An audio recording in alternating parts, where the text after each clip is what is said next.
Bypass వంతెన్ను Sankranti నాటికి అందుబాటులోకి తీసుకొస్తామని కేంద్ర మంత్రి పెమ్మసాని చంద్రశేఖర్ చెప్పారు. గుంటూరు నుంచి గొల్లపూడి మీదుగా హైదరాబాద్, విశాఖపట్నం కనెక్టివిటీ ఉపయోగపడే ఈ వెస్ట్ బైపాస్ ను అధికారులతో కలిసి ఆయన పరిశీలించారు.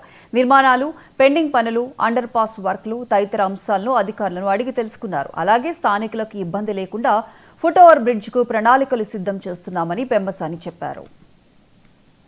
బైపాస్ ని ఇప్పుడు హైదరాబాద్కి వెళ్ళేదానికి డైరెక్ట్ గా కనెక్ట్ చేసే మార్గం ఇది.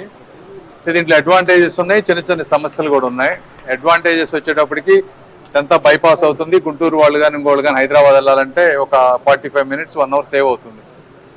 అయితే విజయవాడ వెళ్ళే వాళ్ళు ఇది మెయిన్ బైపాస్ అవుతుంది కాబట్టి అక్కడికి వెళ్ళాలంటే ఇక్కడ యూటర్న్ ఇచ్చారు.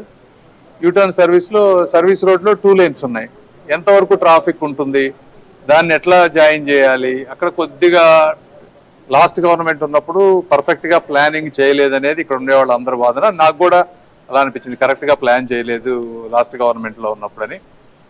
ఇప్పుడు దానికి సొల్యూషన్ ఏంటి అనే దాని మీద కూర్చుంటా ఉన్నాం. దాంట్లో ఒకటి మ్యాక్సిమం ఈ ఎగ్జిట్ ఎంట్రీ పాయింట్స్ ఇవ్వటం, రెండోది ఇప్పుడే పార్వతీ సింగ్ గారు 2 crores పెట్టి ఫుట్ ఓవర్ బ్రిడ్జ్ ఇస్తా అన్నారు. ఫుట్ ఓవర్ బ్రిడ్జ్ ఇస్తే ఈ మంగళగిరి చుట్టుపక్కల ఉండేటువంటి వాళ్ళు ఎవరైతే పెడస్ట్రియల్ వీళ్ళందరికీ ఏంటంటే ప్రాబ్లం లేకుండా అటు క్రాస్ అవటానికి